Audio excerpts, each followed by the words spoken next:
ഷവോമിക്കെതിരായിട്ട് Realme പുതിയൊരു phone ഇന്ന് announce ചെയ്തിട്ടുണ്ട്. റിയൽമി GT എന്നാണ് ആ ഫോണിൻ്റെ പേര്. ഇനി ഞാൻ വന്നിട്ടുള്ളത് റിയൽമി GTയുടെ വിശേഷങ്ങളുമായിട്ടാണ്. എൻ്റെ ചാനൽ ആദ്യമായിട്ട് കാണുന്നവരാണെങ്കിൽ ചാനൽ ഒന്ന് സബ്സ്ക്രൈബ് ചെയ്യുക, തൊട്ടടുത്തുള്ള ബെല്ലൈക്കണോ ഒന്ന് എനേബിൾ ചെയ്യുക.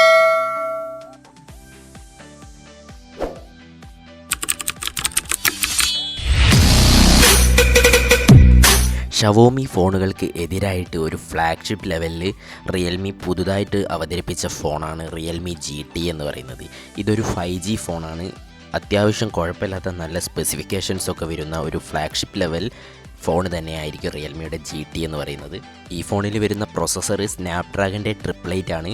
ഒരു 5G പ്രൊസസ്സർ തന്നെയാണ്. ഹൈ പെർഫോമൻസ് ഒക്കെ നൽകുന്ന ഒരു പ്രൊസസ്സർ കൂടിയാണ് സ്നാപ്ഡ്രാഗൻ്റെ 888. LPDDR5ൻ്റെ റാമും UFS 3.1ൻ്റെ സ്റ്റോറേജുമായിട്ടാണ് റിയൽമി GT വരുന്നത്. ആൻഡ്രോയിഡ് 11 തന്നെ ആയിരിക്കും ഈ ഫോൺ വരിക. റിയൽമി UI 2.0 ആയിരിക്കും ഇതിലെ സോഫ്റ്റ്വെയർ. ഒരു പക്ക ഫ്ലാഗ്ഷിപ്പ് ഫോൺ തന്നെയാണെന്ന് നമുക്ക് ഈ ഒരു സ്പെസിഫിക്കേഷൻസൊക്കെ കാണുമ്പോൾ തന്നെ മനസ്സിലാവും.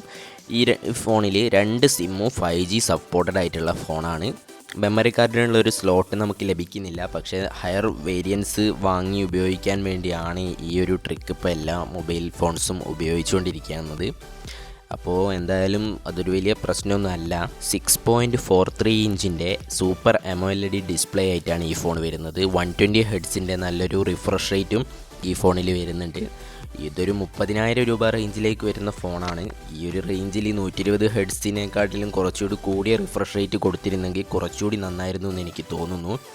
ഈ ഒരു റിഫ്രഷ് റേറ്റൊക്കെ 120 ഹെർട്സിൻ്റെ റിഫ്രഷ് റേറ്റൊക്കെ നൽകുന്ന റെഡ്മി ഫോണുകൾ തന്നെ ഇപ്പോൾ മാർക്കറ്റിൽ അവൈലബിൾ ആണ്. ഈ ഒരു 30,000 രൂപയ്ക്ക് താഴെ തന്നെ വരുന്നുണ്ട്. പിന്നെ ഈ ഫോണിൽ ഡ്യുവൽ സ്റ്റീരിയോ സ്പീക്കേഴ്സാണ് കൊടുത്തിട്ടുള്ളത്. ഡോൾബി അറ്റ്മോസിൻ്റെതാണ് സ്പീക്കേഴ്സ് വരുന്നത്. 8.4 mm തിക്നെസ്സും 186 ഗ്രാം വെയ്റ്റുമാണ് ഈ ഫോൺ വരുന്നത്. അത്യാവശ്യം ലൈറ്റ് വെയ്റ്റ് ആയിട്ടുള്ള ഒരു ഫോൺ തന്നെയായിരിക്കും റിയൽമിയുടെ GT. ഹാൻഡിൽ ചെയ്യാനും ഒരു യൂസർക്ക് ഒരു സെറ്റ് ഫോൺ തന്നെയായിരിക്കും റിയൽമി GT. ഇംപ്രസീവ് ഡിസൈൻസൊക്കെയാണ് ഈ ഫോണിൽ കൊടുത്തിട്ടുള്ളതും. പിന്നെ മറ്റ് ഫോണുകളിൽ കണ്ടുവരുന്ന പോലെ തന്നെ അണ്ടർ ഡിസ്പ്ലേ ഫിംഗർ പ്രിൻറ്റ് സെൻസറുമായിട്ട് തന്നെയാണ് ഈ ഫോൺ വരുന്നത്. 64 മെഗാ പിക്സലിൻ്റെ ട്രിപ്പിൾ ക്യാമറ സെറ്റപ്പാണ്. വലിയ പുതുമയുള്ള ക്യാമറയൊന്നും അല്ല. 64 മെഗാ പിക്സലിൻ്റെ ക്യാമറയാണ് ഉപയോഗിച്ചിരിക്കുന്നത്. 16 മെഗാ പിക്സലിൻ്റെ സെൽഫി ക്യാമറയുമായിട്ടാണ് ഈ ഫോൺ വരുന്നത്. കുഴപ്പമില്ലാത്ത ക്യാമറയാണെന്ന് തന്നെ പറയാം. ഈ ഒരു പ്രൊസസ്സറിൽ ഈ ഹയർ പെർഫോമൻസ് നൽകാൻ കഴിയുന്ന നല്ലൊരു ക്യാമറ തന്നെയായിരിക്കും. രണ്ടും നമുക്ക് പ്രതീക്ഷിക്കാം. 4500 mAh ബാറ്ററിയും 65 വാട്ടിൻ്റെ ഫാസ്റ്റ് ചാർജിങ്ങും ഈ ഫോണിൽ സപ്പോർട്ട് ചെയ്യുന്നുണ്ട്. ഇത് നല്ലൊരു ബാറ്ററി ലൈഫ് കിട്ടും തന്നെ നമുക്ക് ഉറപ്പിച്ച് പറയാൻ പറ്റും. നല്ലൊരു പെർഫോമൻസ് നൽകാൻ പറ്റുന്ന നല്ലൊരു ബാറ്ററി തന്നെ ഈ ഫോണിൽ കൊടുത്തിട്ടുണ്ട്. ഇതൊരു സെറ്റ് സവിശേഷത തന്നെയാണ് ഈ ഒരു റിയൽമി GTക്ക്. ഈ ഫോൺ ഇപ്പോൾ ലോഞ്ച് ചെയ്തിട്ടുള്ളത് MI 11 സീരീസിനോടും OnePlusനോടൊക്കെ ഏറ്റുമുട്ടാൻ വേണ്ടിയിട്ടുള്ളൊരു ഫ്ലാഗ്ഷിപ്പ് ഫോണായിട്ടാണ് റിയൽമി GT ഇപ്പോൾ അവതരിപ്പിച്ചിട്ടുള്ളത്. പക്ഷേ കുറച്ച് സ്പെസിഫിക്കേഷൻസൊക്കെ കാണുമ്പോൾ നിങ്ങൾക്ക് മറ്റ് റെഡ്മി MI 11ഉം OnePlus ഫോണുകൾ തന്നെയായിരിക്കും ബെറ്ററായി തോന്നുക. പക്ഷേ ഇത് ഒരു അത്യാവശ്യം ഒരു പെർഫോമൻസിനൊക്കെ നിങ്ങൾക്ക് യൂസ് ചെയ്യാൻ പറ്റിയ നല്ലൊരു ഫോൺ തന്നെയായിരിക്കും റിയൽമിയുടെ ഈ GT എന്ന് പറയുന്ന ഫോൺ.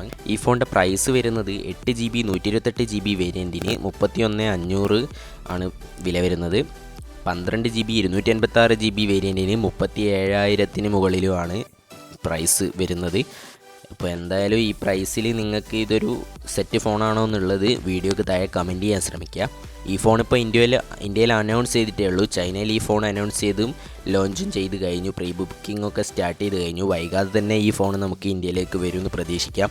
ഈ ഫോണിന് വേണ്ടി വെയിറ്റ് ചെയ്യുന്ന ഒരു വീഡിയോക്ക് താഴെ കമൻറ്റ് ചെയ്യാൻ ശ്രമിക്കുക. എൻ്റെ വീഡിയോ ഇഷ്ടപ്പെട്ടാൽ ലൈക്ക് ചെയ്യുക, ഫ്രണ്ട്സിനൊക്കെ ഷെയർ ചെയ്ത് കൊടുക്കുക. എൻ്റെ ചാനൽ ഇതുവരെ സബ്സ്ക്രൈബ് ചെയ്തിട്ടില്ലെങ്കിൽ സബ്സ്ക്രൈബ് ചെയ്യുക, തൊട്ടടുത്തുള്ള ബെല്ലൈക്കൺ ഒന്ന് എനേബിൾ ചെയ്യുക.